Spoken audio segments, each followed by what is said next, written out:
BHK flat with 1110 SFT లో ₹1 కోటి మాత్రమే. బాచుపల్లి కెనడి గ్లోబల్ స్కూల్ కి 1 నిమిషం దూరంలో.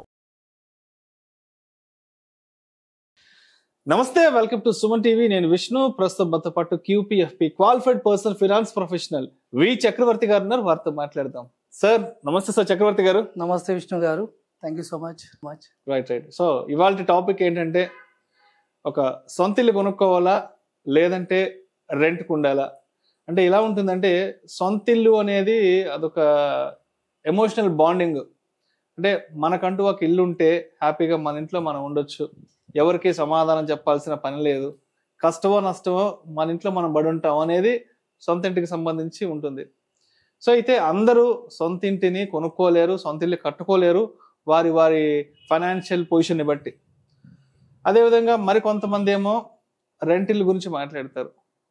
అందరికీ సొంత ఇల్లు కరెక్ట్ కాదు, సో రెంట్ ఇంట్లో ఉండడమే బెటరు అని చెప్తుంటారు. కాబట్టి సో మీరేం చెప్తారు? సో సొంత ఇల్లు బెటర్ అంటారా లేదంటే అద్దెకు ఉండడం బెటర్ అంటారా? మీ ఒక్క క్వశ్చన్ లో చాలా క్వశ్చన్స్ దాగున్నాయండి.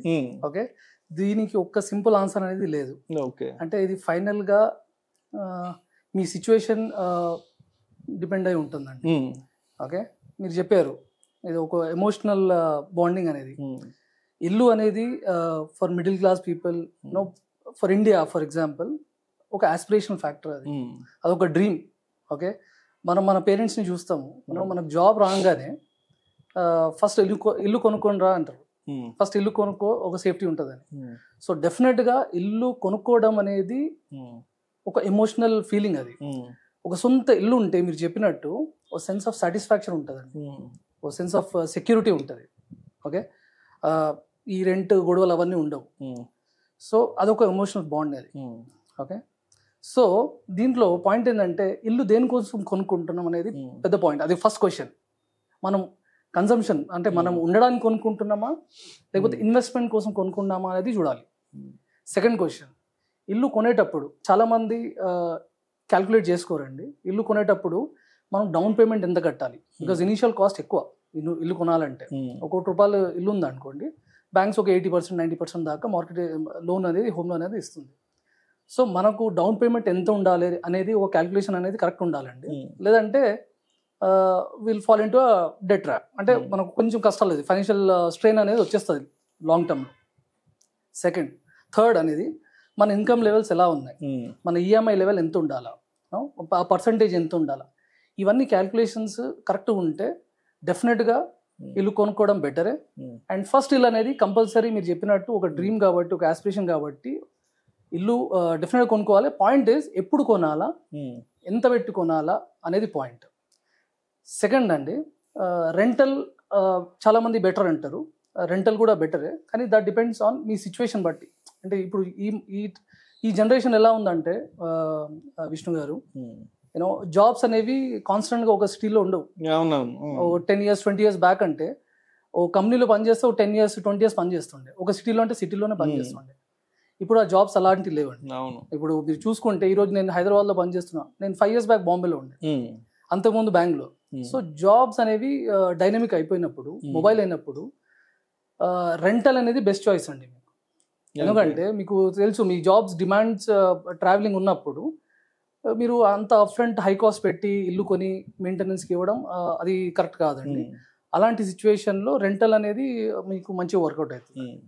సో దీంట్లో ఒక ఫార్ములా ఉంటుందండి, చాలా మందికి అది తెలియదు. So that should give you correct indication. అయితే ఈ ఇల్లు కొనాలా లేకపోతే ఇంట్లో రెంట్కి ఉండాలా అనేది. సో అదేంటంటే ప్రైస్ టు రెంటల్ రేషియో అని ఉంటుందండి. Price to rental ratio. Okay, అంటే ఫర్ ఎగ్జాంపుల్ నేను ఈ ఇంట్లో ఉంటున్నా, ఈ ఇంట్లో నేను రెంట్ 40,000 ఉందండి. అంటే ఫర్ ఎగ్జాంపుల్ 5 lakhs నేను స్పెండ్ చేస్తున్నా ఇయర్లీ రెంట్కి, కానీ ఆ ఇల్లు నాకు 1 crore వస్తుంది. అలాంటప్పుడు నేను 1 crore డివైడెడ్ బై ఈ 5 lakhs చేస్తానండి. So I'll get some number. So 20 is a number. Okay, ఇది ఒక రేషియో అండి, thumb rule. So anything less than 15 ఈ నంబర్ మీకు వస్తే మీకు ఇల్లు కొనడం ఈజ్ ఎ బెటర్ చాయిస్.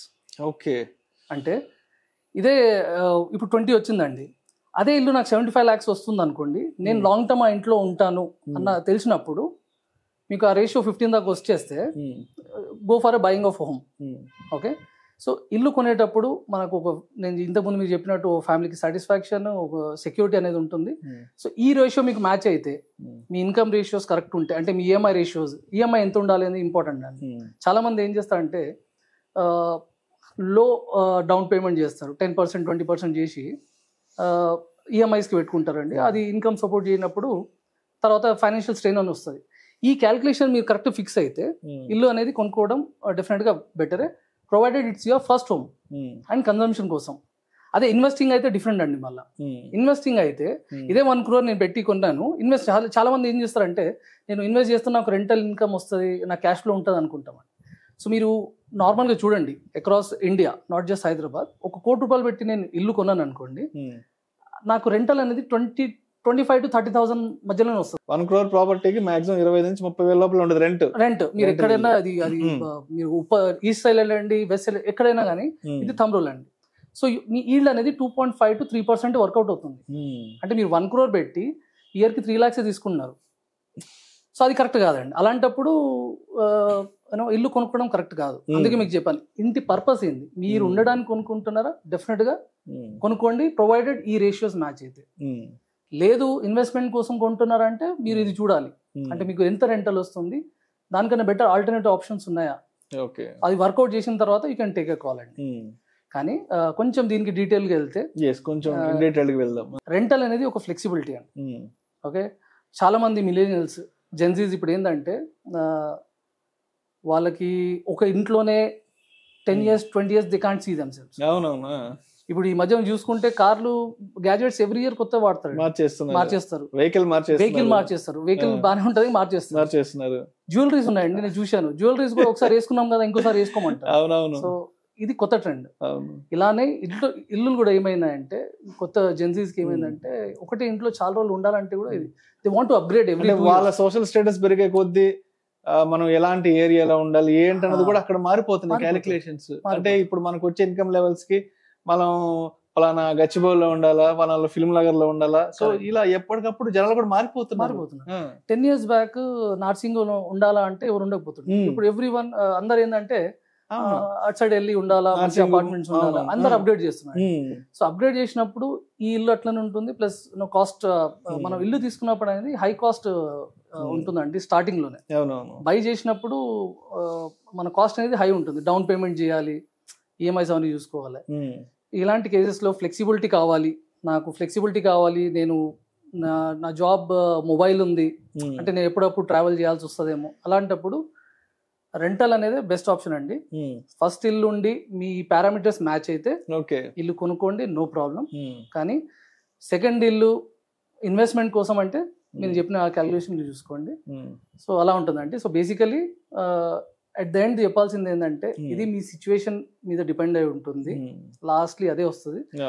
మీకు ఇది బెటరే, కానీ మీ సిచ్యువేషన్ బట్టి ఏది బెటరో మనం అనలైజ్ చేసుకొని, మనం క్యాలిక్యులేషన్ చేసుకొని ఆ డెసిషన్ తీసుకుంటే మీకు ఫైనాన్షియల్ స్టెబిలిటీ అనేది త్రూ అవుట్ ఉంటుందండి. అదర్వైజ్ కొంచెం ఫైనాన్షియల్ స్ట్రెయిన్ వచ్చే ఛాన్సెస్ ఉంటాయి ఫ్యూచర్ లో. సొంత ఇల్లు కొనుక్కోవాలా లేదంటే రెంట్ ఇల్లు బెటర్ అనే దానికి చిన్న ఈక్వేషన్స్ ద్వారా అందరికీ అర్థమయ్యే విధంగా మీ అనాలిసిస్ తెలియజేశారు.